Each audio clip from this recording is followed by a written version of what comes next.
Federal figures released last Friday indicate that for the third month in a row, Maryland continued to lose jobs, while neighboring D.C. and Virginia have added jobs. And while job fluctuation is not abnormal during the summer months is often when construction and other jobs are created. David, the head of the Baltimore-based consulting firm Arabian Basu, lays the blame squarely on the legislature and Governor O'Malley for this job loss. She said much of this year's regular legislative session focused on raising taxes, and the special session was all about raising taxes. Discussions about raising taxes do not breed business confidence. Well, is Basu right to point the fingers at the political leaders? In part, yes. I think that Maryland does have a reputation and is not nearly as business friendly as some of the surrounding jurisdictions are, and Maryland needs to do a lot more. Raising taxes did not help any. However, to blame it completely on that, I think is a bit of a stretch. Partially, yes. Completely, no. As David pointed out, this week that Maryland state spending grew at an astonishing 13.6%, the fourth largest increase in the nation.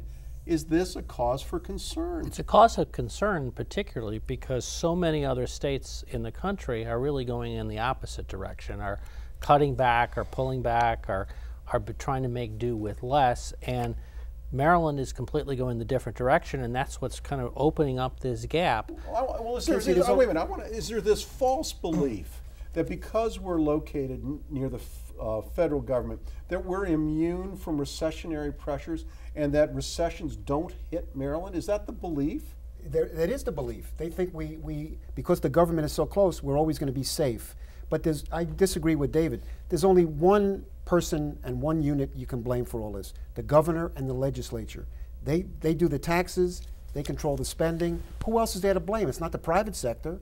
The government is to blame. Casey, I just want to set something straight. Republicans can't have it all the way. Our unemployment rate right now is lower than it was a year ago, and prior to these little dips for 20 months in a row, we had been adding jobs. And I want to correct you, Casey, on this unemployment. DC had a 0.3% dip. Virginia remained stable, so they didn't have an increase or a decrease. But if you look closely at the figures, almost 20% of the job loss were government employees.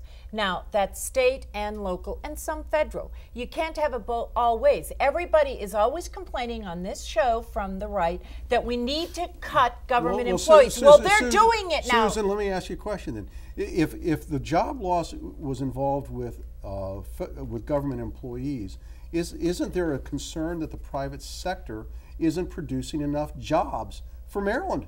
Well, I think that you have to look at this, and I've said this before on this show, that we may be in bad shape in Maryland, but I think shortly Virginia is going to be in much worse shape. Their taxes may be better, but they have relied on the defense industry for so long.